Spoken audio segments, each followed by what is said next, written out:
네, 안녕하십니까. 이재필입니다. 자, 주말 휴일 편안하게 잘 보내셨나 모르겠습니다. 지난주 금요일 날 예고해 드렸듯이 저 해외 시장 주요 글로벌 증시들은 뭐 유럽 쪽도 마찬가지고요. 미국 쪽도 전부 다 휴장이었습니다. 성금요일이죠. 자, 그래서 뭐 해외 쪽 요인은 특별한 그런 내용은 없으니까 일단 뭐 다른 부분들 조금 좀 한번 짚어보고 넘어가도록 하겠습니다. 자, 뉴스들 간략하게 조금 살펴보면 뭐 주말 휴일에다가 연휴가 끼어서 그런지 해외 쪽에서 나온 뉴스도 그렇게 특별한 뉴스는 그렇게 많지는 않았어요. 자, 오펙 쪽에서 좀 그 감산에 대한 합의를 했었죠. 원래 당초에 금요일 날 아침에 뭐 1,000만 배럴 정도 저 감산하는 거 그 부분에서 합의를 봤다라는 그런 뉴스가 나왔는데요. 멕시코 쪽에서 나 안 해. 그리고 그냥 나가버렸죠. 자, 그래 당초에 멕시코 쪽에 감산하라고 이 할당된 게 한 40만 배럴 정도였어요. 멕시코 쪽에서 겁을 냈습니다. 나 안 해. 그리고 겁을 하니까 자 다시 그러고 뭐 그런 게 또 블룸버그 소식을 통해서 우리나라 금요일날 장중에 전해졌었죠.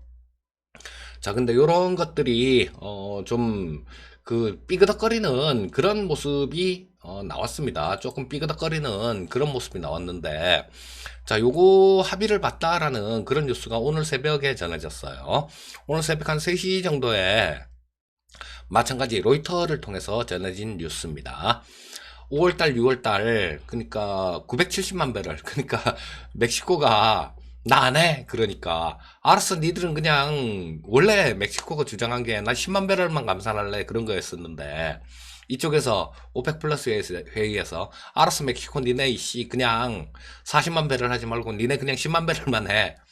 자, 이렇게 돼서 970만 배럴 감산하는데 합의를 봤다. 뭐 요런 뉴스가 전해졌고요.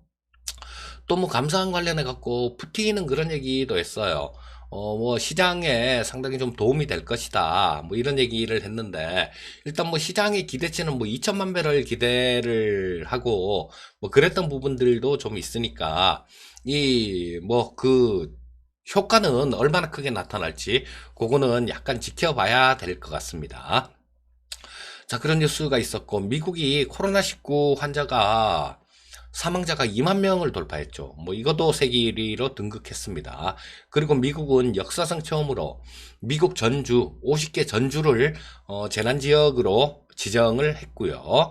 자, 그리고 우리나라 뉴스 관련되는 것들 중에는 뭐 그런 내용이 좀 하나 있었죠. 코롱생명과학에서 발표를 한 건데 미국의 FDA로부터 임보사, 뭐 임상 3상, 뭐 저 승인을 받았다 이런 뉴스가 좀 있었어요. 자, 일단 뭐 글로벌 증시들은 저쪽이 휴장이었기 때문에 특별한 내용이 없으니까 제가 잠깐 짬을 내서 그 말씀을 좀 드리겠습니다. 우리 저 개인 투자자분들이 굉장히 지금 시장에 많이 유입이 되고 있는데요. 자, 이분들 뭐 좀 많이 헷갈리실 거예요. 뭐 용어도 낯설고 막 그런데 주식시장에서 해묵은 논쟁이 하나 있죠. 가치주가 좋으냐, 성장주가 좋으냐, 뭐 엄마가 좋냐, 아빠가 좋냐, 뭐 이런 얘기하고 비슷한 얘기 같은데 자, 그런 얘기에 대해서 제가 오늘 뭐 나중에 영상을 따로 또 좀 만들어서 말씀드리겠지만 간략하게만 말씀드리겠습니다. 가치주가 좋은 국면은요. 각각 국면에 따라서 틀려요. 경기가 좀 침체로 가고 있을 때 이 희소성의 원칙을 생각하시면 됩니다. 이 가치주가 뭔지 성장주가 뭔지 이런 부분들을 다 설명을 드리려면 시간이 좀 모자라서 안 될 거고요. 그냥 생각해 보시면 알 수 있지 않습니까? 성장주는 계속해서 매출이 늘어나고 뭐 저 가치 대비해서 좀 고평가돼 있더라도 성장성이 부각되는 것들 이런 것들이고 그 다음에 뭐 저 가치주라는 거는 저 PBR 이런 주식들을 얘기하는 거겠죠. 그냥 개념만 간략하게 말씀드리면요. 자, 근데 요거는 희소성의 원칙으로 보셔야 돼요. 뭔 얘기냐. 자, 경기가 침체로 가고 있는 그런 국면에서는 성장주가 부각을 받습니다. 왜? 자, 그만큼 드물죠. 경기가 침체로 가고 있다라는 거는 그만큼 매출액이 늘고 영업이익이 늘고 이렇게 성장하고 있는 회사가 그만큼 작아진다라는 얘기예요. 뭐든지 귀한 거는 대접을 받는 거죠. 우리 골동품 뭐 천년 전의 것들 이런 것들 굉장히 중요하게 생각하는 이유가 뭐겠습니까? 가치가 굉장히 높은 이유가 그만큼 많이 얻기 때문에 그런 거죠. 자, 그래서 경기가 침체되는 그런 국면에서는 이 성장주가 부각이 되는 거예요. 그리고 또 경기가 좋아지는 그런 국면에서는 가치주가 부각을 받게 되겠죠. 자, 요런 차이가 있다라는 거 말씀 좀 드리겠고요. 근데 그런 거 따지실 필요도 없습니다, 사실. 지금 보시면 그런 것들 있잖아요. 자, 좀 시장에 이렇게 보면 가끔 눈에 띕니다. 굉장히 좀 이 실적이나 기업이 갖고 있는 자산 가치에 비해 갖고 주가 수준이 낮으면서도 계속 성장하고 있는 그런 기업들이 있어요. 이런 것들을 찾아서 투자를 하시면 뭐 이런 해묵은 논란에 뛰어들 필요가 없죠. 엄마가 좋아, 아빠가 좋아. 그러면 이분법적으로 엄마가 좋아. 내지는 아빠가 좋아. 이렇게 나누지 마시고요. 엄마, 아빠 다 좋아. 다 갖고 있는 뭐 그런 주식을 찾으시면 되겠습니다. 자, 일단 뭐 간략하게 말씀을 조금 드렸고요. 요거 개인 투자자분들이 시장에 많이 유입이 됐기 때문에 이런 말씀을 잠깐 드린 겁니다. 또 이런 영상은 관련되는 영상은 제가 또 따로 찍어서 나중에 올려드릴 계획도 있으니까 그때 또 보시면 되겠습니다. 자, 지금 해외 시장 간략하게 한번 짚어볼게요. 자, 뭐 중국 쪽, 뭐 이런 쪽들 같은 경우는 한 1% 정도 하락하는 모습이었죠. 자, 그래서 뭐 금요일 시장 같은 경우는 좀 안 좋은 조금 좀 리스크가 있는 그런 시장이었다라고 보는 게 맞을 것 같아요. 왜냐하면 그 오펙 플러스 회의에서 그 감산에 대한 부분들 이런 부분들이 합의됐다고 나왔다가 또 장중에 번복되는 내용이 나왔으니까 자, 뭐 그런 영향을 받아서 우리나라 시장도 장중에 좀 출렁거렸다. 이렇게 보시면 되겠고요. 뭐 미국 쪽, 유럽 쪽 이런 쪽은 다 휴장이었으니까 볼 게 없겠죠. 자, 저쪽 나스닥 차트를 일봉으로 한번 보도록 하겠습니다. 자, 여기서 굉장히 많이 좀 급락하는 모습이었는데요. 자, 이렇게 급락했다가 자, 자율 반등 그러니까 뭐 돈 풀고 막 이런 거 돈의 힘이겠죠. 돈의 힘으로 자율 반등이 나왔는데 지금 같은 경우는 그렇습니다. 자, 강하게 반등 나왔다가 좀 접었다가 지금 다시 좀 반등이 나오는 모습인데 자, 요런 게 지금 242평선 조금 저항선 역할을 할 수 있는 그런 자리 근처까지 조금 반등이 나온 상태예요. 그리고 자, 뭐 이번 주부터는 미국도 그렇고요. 이 실적 발표 시즌으로 본격적으로 접어들게 됩니다. 그렇다면 그 해외 쪽 실적 나오는 것들 요런 부분에 따라서 변동성 자체가 또 좀 커질 수 있는 생길 수 있는 그런 시장이다라고 보시면 될 것 같습니다. 기술적으로도 또 조금 뭐 단기적으로는 저항을 받을 수 있는 그런 구간 근처까지도 조금 올라온 모습이니까 자, 뭐 그거 예, 조금 염두에 두시면 좋을 것 같고요. 하지만 제가 뭐 이런 말씀을 드린다고 예, 주가 자체가 폭락을 할 거다. 굉장히 안 좋다 이렇게 보는 건 아니에요. 자, 이쪽에서 조금 저항을 받는 듯 하면서 치고받고 매매 공방이 좀 있을 거다라는 그런 얘기입니다. 자, 일단 뭐 미국 시장 저 나스닥 차트 간략하게 짚어봤고요. 자, 우리나라 국내 증시 수급 상황에 대해서 지난주 금요일 날 좀 나온 수급들 짚어보도록 하겠습니다. 자, 보시면 저 코스피 시장인데요. 외국인들 매도가 눈에 띄게 많이 줄었어요. 자, 뭐 금요일 같은 경우는 562억 정도를 순 매도를 했고요. 자, 그다음 개인 투자자들이 2,500억 정도를 샀는데 자, 뭐 이게 최근에 그런 걸 봐서는 조금 그렇죠. 뭐냐면 처음에 주가가 많이 빠졌을 때 이럴 때 들어왔던 개인 투자자들 같은 경우는 삼성전자를 굉장히 많이 사고 그랬던 내용들이 있었는데요. 자, 최근 들어갖고는 이 개인 투자자들이 매수를 하는 게 인버스를 매수를 해요. 인버스를 좀 많이 매수를 하는데 요런 것들 때문에 뭐 조금 반등이 계속해서 연장이 좀 되는 거 아닌가 싶은 생각도 듭니다. 자, 그래서 저는 이 개인 투자자분들 조금 경험이 있으신 분들 같은 경우는 저도 마찬가지 리딩을 할 때 뭐 작년에도 그렇고요. 작년 5월 달에 폭락하기 전, 그다음 작년 8월 달에 폭락하기 전 이럴 때도 이 뭐 회원분들한테 이 인버스를 추천을 해드려 갖고 수익을 내 드렸어요. 하지만 이런 것들은 처음 투자하시는 분들, 이런 분들이 초보자들이 해서는 안 되죠. 왜냐하면 자, 이쪽 저쪽으로 두들겨 맞으면요, 이게 멘탈에 금이 갈 수 있습니다. 그렇기 때문에 조금 개인 투자자들 처음 투자하시는 분들 같은 경우는 조금 주의하실 필요가 있는데, 자, 조금 안타까운 그런 생각도 듭니다. 일단 외국인들은 지금 한 560억 정도로 매도 규모가 상당히 좀 많이 줄었다라는 거 기억해 두시고요. 연기금 쪽에서 한 2천억 정도 순매수가 들어오면서 금요일 시장, 코스피 시장을 굉장히 강하게 조금 끌어올리는 그런 모습이었습니다. 반면에 코스닥 시장 같은 경우는 조금 틀려요. 제가 계속해서 그 차트를 보여드리는 걸 코스피 시장 위주로 차트를 보여드리다가 지난주 금요일에는 그쵸, 예, 코스닥 시장의 일봉을 보여드렸죠.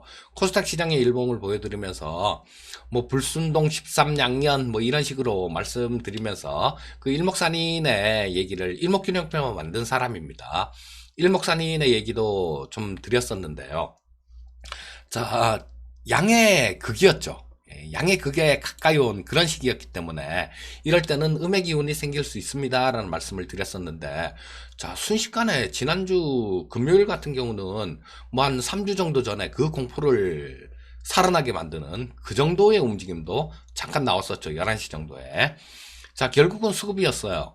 자, 외국인들, 기관들 1300억 정도 팔고 기관들이 1085억 정도를 팔면서 시장을 굉장히 좀 크게 뭐 이렇게 고생시키는 그런 모습이 나타났습니다. 자, 그리고 뭐 오늘 그래요. 이 시장은 주말 휴일 사이에 그거는 좀 이따가 차트 보면서 말씀드리도록 하겠습니다. 자, 선물 시장의 수급 괜찮았어요. 자, 선물 시장의 수급을 보시면 외국인들이 뭐 한 2천억 정도 순매수를 하면서 3일 연속 선물 시장에서는 순매수하는 모습을 보여줬고요. 그 다음에 연기금 쪽에서도 그렇게 크진 않지만 살짝 좀 순매수가 있었네요. 자, 옵션 시장은 지금 이제 뭐 월물 초죠.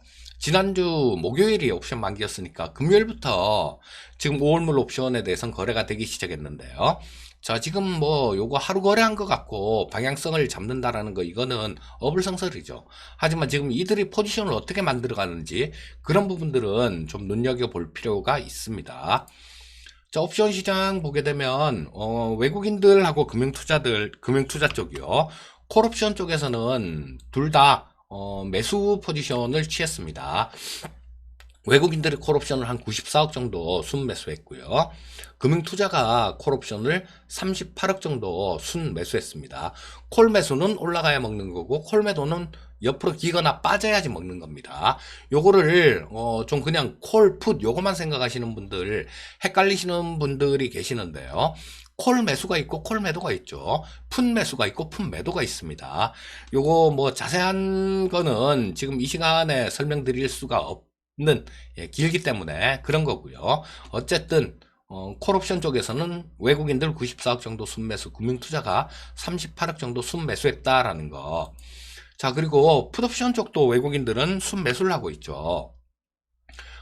풋옵션을 71억 매수, 금융투자는 풋 쪽을 24억 정도 매도를 하고 있어요.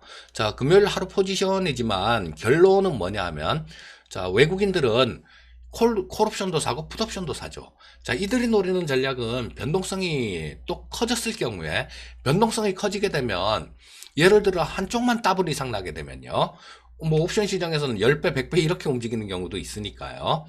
자, 한쪽만 더블 이상이 나게 되면 한쪽은 깡통이 나도 이기는 거죠. 그래서 콜옵션도 사고 풋옵션도 산다라는 거, 요거는 시장이 변동성이 커진다라는 거. 위로도 좋아, 아래로도 좋아. 근데 크게만 움직여. 이런 포지션이에요. 자, 외국인들은 콜, 풋 전부 다 양매수를 했다는 거. 반면에 금융투자 쪽 같은 경우는 콜옵션을 매수를 했는데 풋옵션을 매도죠. 콜 매수 품매도 합성 선물 매수 포지션. 자, 조금 위쪽 방향으로 코스피 시장에서는 바라보고 있다라는 거. 자, 그런 움직임이 나오고 있습니다. 자, 일단 뭐 수급 상태 간략하게 좀 짚어봤고요. 투자 전략에 대해서 좀 살펴보도록 하겠습니다. 자, 지금 요게 코스피 시장, 코스닥이네요. 코스피 시장 분 차트로 놓고 볼게요. 자, 코스피 시장 상당히 좀 강했습니다.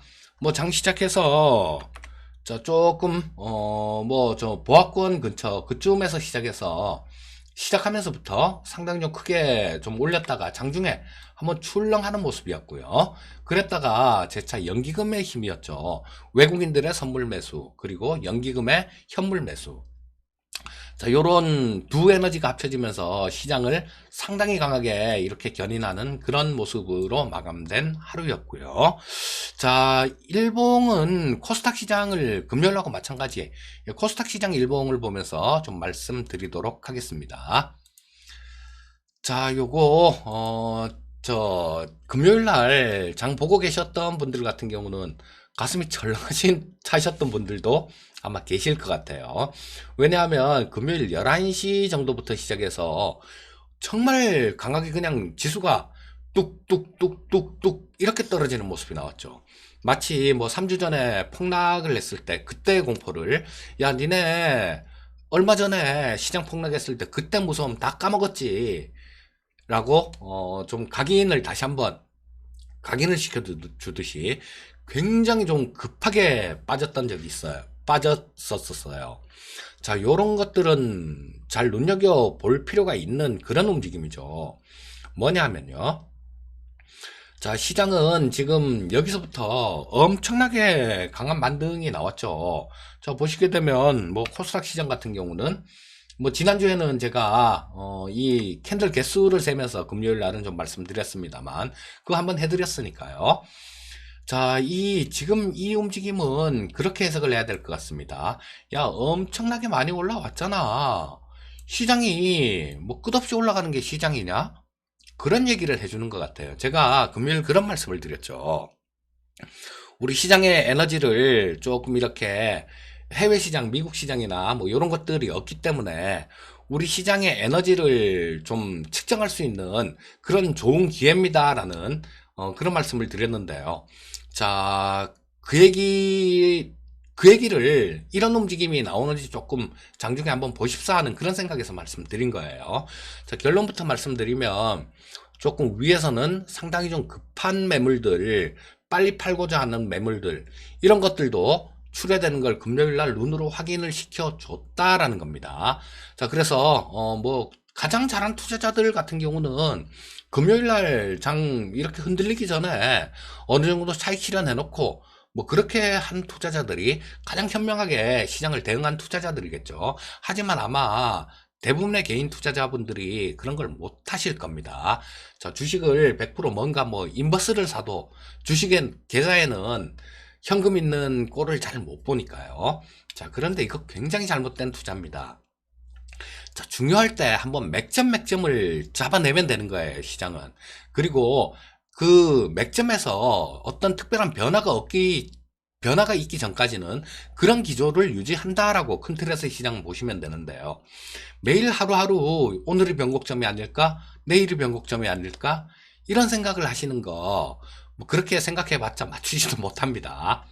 자, 그래서 일단은 지금 여기서는 제가 두말 안 하고 저도 주식 사고 있으니까 주식 사세요라는 말씀을 드렸습니다.